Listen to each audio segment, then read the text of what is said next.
उत्तराखंड की एक ऐसी ब्यूटीफुल साइट जिससे आज भी काफ़ी लोग अनजान हैं, जहां ऊंचे ऊंचे ग्लेशियर से बहती हैं खूबसूरत नीली नदियां, और इन नदियों के साथ में ही बसे हैं कुछ बहुत ही खूबसूरत विलेजेस। देहरादून से 200 किलोमीटर दूर ये जगह है उत्तराखंड की हर्षिल वैली।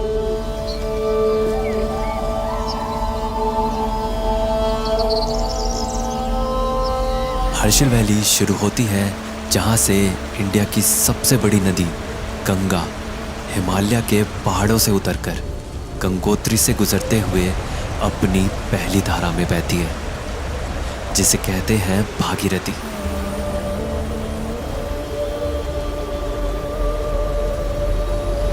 और बस इसी खूबसूरत नदी भागीरथी के किनारे है हर्षिल वैली।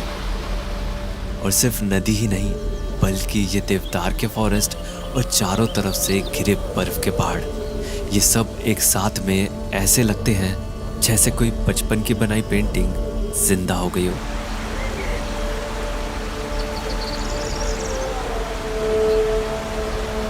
और हर्षिल पहुंचते ही आपको सच में कुछ पेंटिंग्स भी दिखेंगी। जैसे ही आप हर्षिल में एंटर करेंगे तो आपको शांति और सुकून के साथ साथ आपको ना यहाँ पे येलो कलर की बिल्डिंग्स बहुत सारी दिखेंगी। काफ़ी सारी बिल्डिंग्स को येलो पेंट किया हुआ है और उन पे कुछ पेंटिंग्स वगैरह बनाई हुई है। किसी लोकल लेडी का फेस बनाया हुआ है, लोकल कल्चर को दिखाया हुआ है, लोकल लोगों को दिखाया हुआ है, और या फिर वो जो भी एक्टिविटीज़ करते हैं उस टाइप की चीज़ों को दिखाया हुआ है। वो बहुत ही ज़्यादा अच्छा और यूनिक है, यहाँ का एक स्टाइल है जो।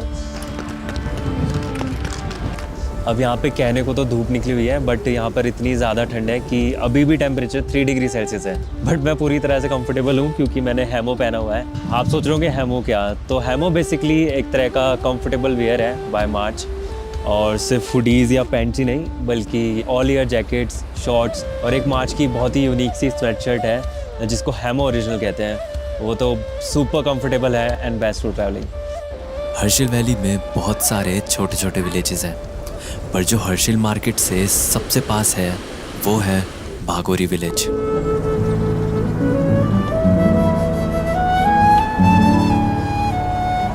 भागोरी विलेज उत्तराखंड की उन कुछ जगहों में से है जहां आपको आज भी लकड़ी से बने घर दिख जाएंगे।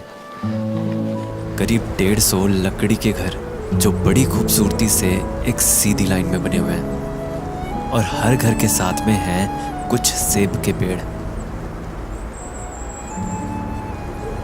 और यहाँ की शांति में कुछ बैल्स की आवाज़ सुनाई देती है, जिस आवाज़ का पीछा करते करते मैं यहाँ की मोनेस्ट्री तक पहुँचा।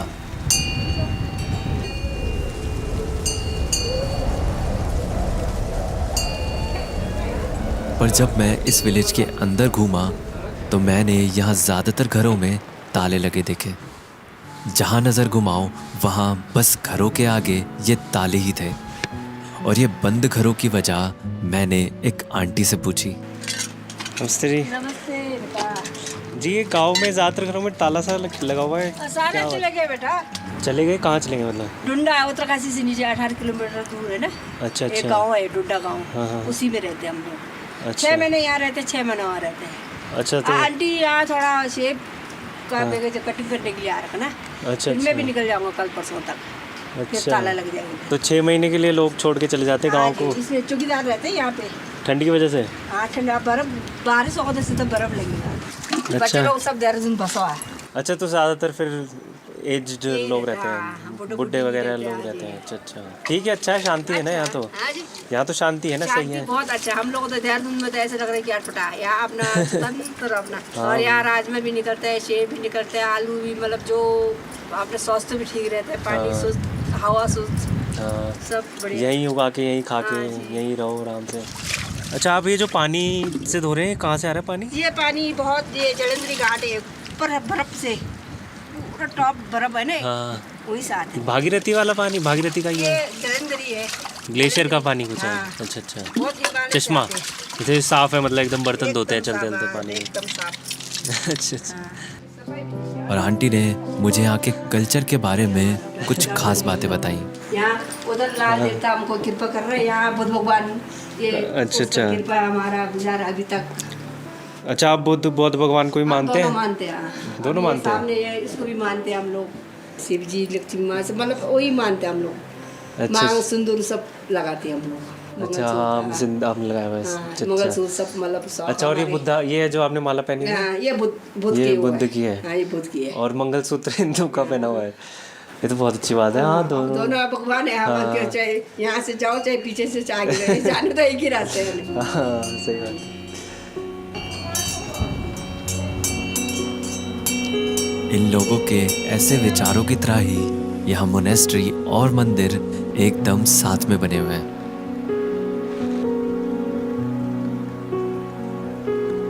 अब यहाँ ज्यादा लोग तो नहीं रहते, तो जो भी लोग रहते हैं वो शाम को घर के बाहर बैठकर साथ में चाय पीते हैं।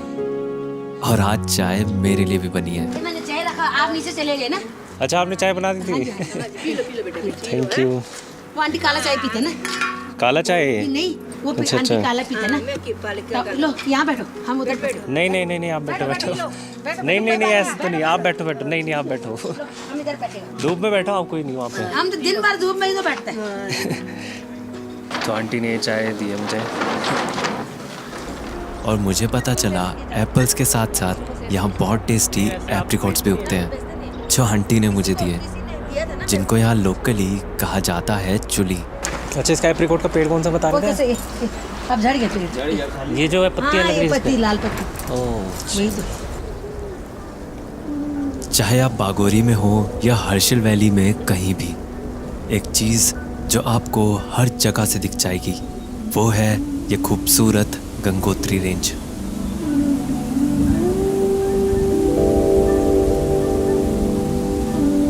इस रेंज के पीक्स 22,000 फीट से भी ज्यादा हाइट के हैं, और इनको सामने से यूं देखकर इनसे फिर नजरें हटा पाना मुश्किल है।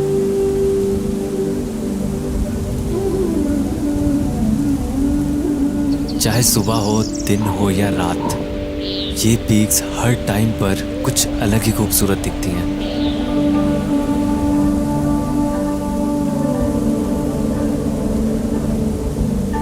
पर इन पीक्स को देखकर ये भी समझ आता है कि यहाँ ठंड बहुत ज़्यादा होती है, और इसी वजह से यहाँ के लोग भेड़ की वूल से अपने कपड़े बनाते हैं। पर मैंने देखा कि यहाँ तो भेड़ की खाल भी यूज़ होती है। ये क्या भेड़ का बना हुआ है पूरा आपका? ये ठहरे मैं ऐसा ठीक से बिछाऊँ अच्छा, आप कंबल नहीं ओढ़ते, भेड़ का यही ना। ओढ़ते हैं? इसको नीचे, इसको ये ना नीचे हाँ। बिछाएगा ना, गर्म अच्छा। होता है ये गर्म होता है। अच्छा, हाँ, यहाँ ठंडा होता है तो ये सब गर्म हो जाता है उसको। इससे गर्म हो जाता है। अच्छा, हाँ। कंबल की जरूरत नहीं पड़ती फिर? फिर कमल तो ऊपर से लेना पड़ेगा। ऊपर से लेना पड़ेगा। तो आपके पास काफ़ी सारी भेड़ हैं, तभी इतनी सारी खाले हैं। ये हमारा थोड़ा बहुत है ना। हाँ। ये यहाँ पे खड्डी है ना, खड्डी। अच्छा, खड्डी क्या होता है? ये बुचड़ नहीं होते अच्छा, बुचड़ खाना। हाँ, जो बेचते, ये इसका मीट बेचते, अच्छा। वहाँ से लाते हम लोग। तो वहाँ खाल में मारता है तो ये इसको बाहर का हम उठा के लाते। ये होता है ये चीज़। बस ऐसे ही थोड़ी बातें हुई और आंटी ने भी मुझे चाय पिला दी। अंदर है। अच्छा, फिर यहाँ ठंड है, चाहिए तो नहीं नहीं, आप खाओ। नहीं बस क्या बस। करने का, नहीं, नहीं, आप खाओ। सही तो पकड़ दो। ये सुबह से खाने गए था। उनके कपड़े बेच रहे हैं ना जो आंटी, हाँ। उन्होंने भी चाय दी थी। हाँ, काफ़ी अच्छे लोग हैं यहाँ के। आप लोग बहुत अच्छे हैं। इतने सारे गांव गया हूँ मैं, किसी ने इतनी बार चाय नहीं पिलाई। और इतना ही नहीं, बल्कि आंटी ने मुझे डिनर पर भी इनवाइट किया, और डिनर में बनी थी यहीं पर उगने वाली पहाड़ी राजमा। हमारे यहाँ तो लाल होते हैं। हमारे यहाँ सभी यहाँ को ये पहाड़ी राजमा है, हाँ, मतलब यहीं कहीं है। हाँ, इस यहाँ का टेस्ट होता है। ये सफेद वाले बराबर हमारे यहाँ टेस्ट बहुत। और ये पहाड़ी राजमा सच में बहुत टेस्टी थी। आप भी बैठ अब मैं बनाऊँ, आप लोग खा लो। आराम से खा, आराम से। बस, अब और कुछ मत देना प्लीज। और डिनर करते करते मुझे पता चला कि बागोरी में रहने वाले लोग हमेशा से ही यहाँ नहीं रहते थे। इंडो चाइना वॉर से पहले ये लोग उत्तराखंड की नीलोंग वैली में रहते थे और तिब्बत के साथ ट्रेड करते थे। जिसके लिए ये लोग नीलोंग वैली से तिब्बत तक चलकर ही जाते थे। पर वॉर के बाद से नीलोंग वैली अब लाइन ऑफ एक्चुअल कंट्रोल में आती है, इसीलिए इन लोगों को नीलोंग से यहाँ बागोरी में शिफ्ट कर दिया गया। पर कमाल की बात यह है कि जिस रास्ते से ये लोग तिब्बत जाते थे, उस रास्ते पर एक ऐसा वुडन ब्रिज था जो नीलोंग वैली से तिब्बत तक जाता था। और यहाँ के उस पुराने वुडन ब्रिज तक आज भी ट्रैक करके जा सकते हैं, जिसको कहते हैं गढ़तांगली।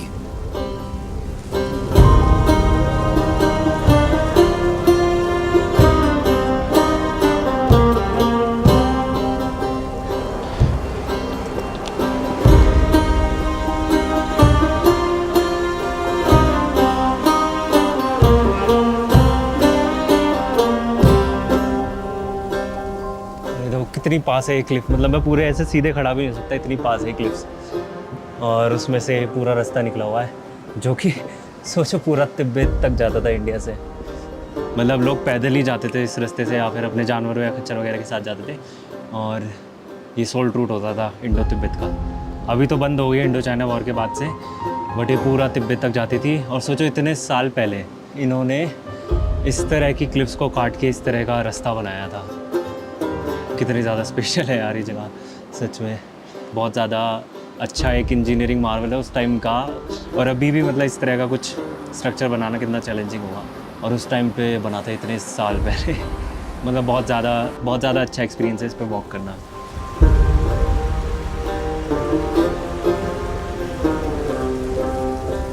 हर्षिल वैली के इन खूबसूरत पहाड़ों में ही एक और बहुत ही छोटा सा विलेज है, और इसका रास्ता इतना खूबसूरत था कि हर्षिल से इस विलेज तक मैं बस चलकर ही आ गया।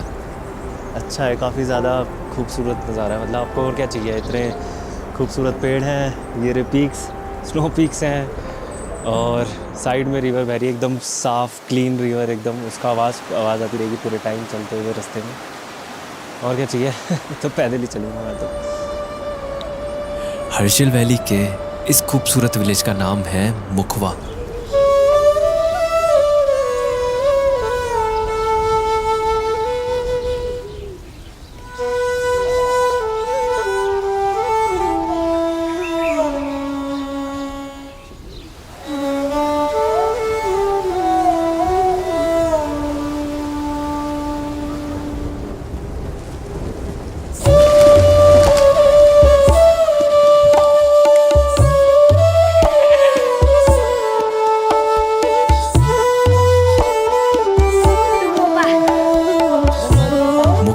एकदम ऐसा ही है जैसा आप एक टिपिकल गांव इमेजिन कर सकते हैं। पुराने लकड़ी के घर और उनसे झांकते कुछ लोग, घर के नीचे से आती कुछ गायें और बकरी की आवाज़ें, गली में खेलते बच्चे, खिली धूप और ठंडी हवा। बस इन सब से घिरे यहाँ आपको जिंदगी की वो तेज़ रफ्तार फिर से कम होती लगेगी।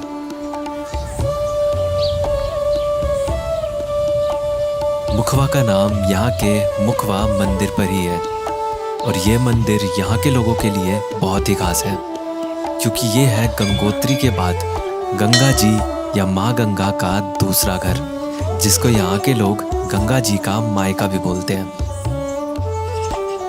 ये माता का मंदिर है, मायका है यहाँ से, और यहाँ रहते माता का मंदिर मायका कहते हैं इसे? मायका कहते हैं। अच्छा, और यहाँ रहते शीतकाल में। अच्छा। मंदिर के साथ साथ मुखवा भी फेमस है अपने एप्पल्स के लिए। मतलब यहाँ पर इतने सारे सेब के पेड़ हैं कि लोग सारे सेब तोड़ भी नहीं पाते। तो अभी तक सेब हैं इस पे पेड़ पे? हाँ ये तो तोड़ते क्यों नहीं आप? कहाँ जाना उधर? नहीं तो खाने के लिए नहीं यूज़ करते इसे, मतलब खाने के लिए नहीं? क्यों नहीं है खाने के लिए?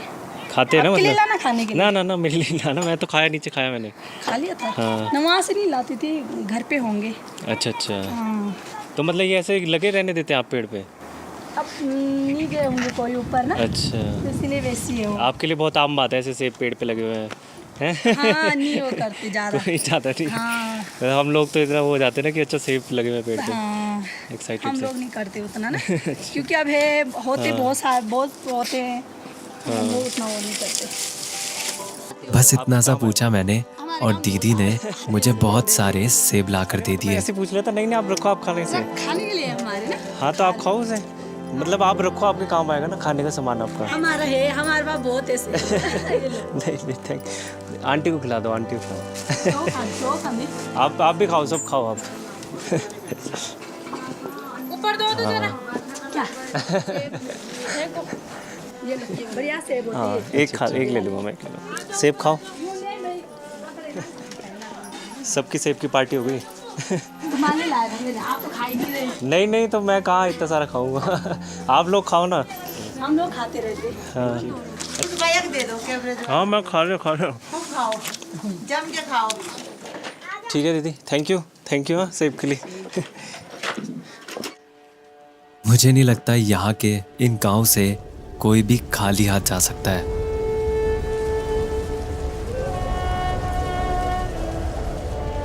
हर्षिल वैली का चाहे बागोरी विलेज हो या मुखवा, इस पूरी खूबसूरत वैली को नेचर ने बड़ी फुर्सत से बनाया है। पर इन पहाड़ों को घर यहाँ रहने वाले लोग ही बनाते हैं। अच्छा आपने चाय बना दी थी? Thank you.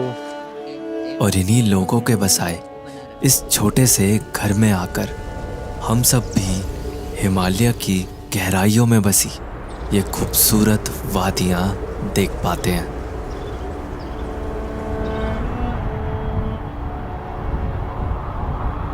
शायद इन्हीं लोगों की वजह से ही आज हम भी इन पहाड़ों को अपना घर कह सकते हैं।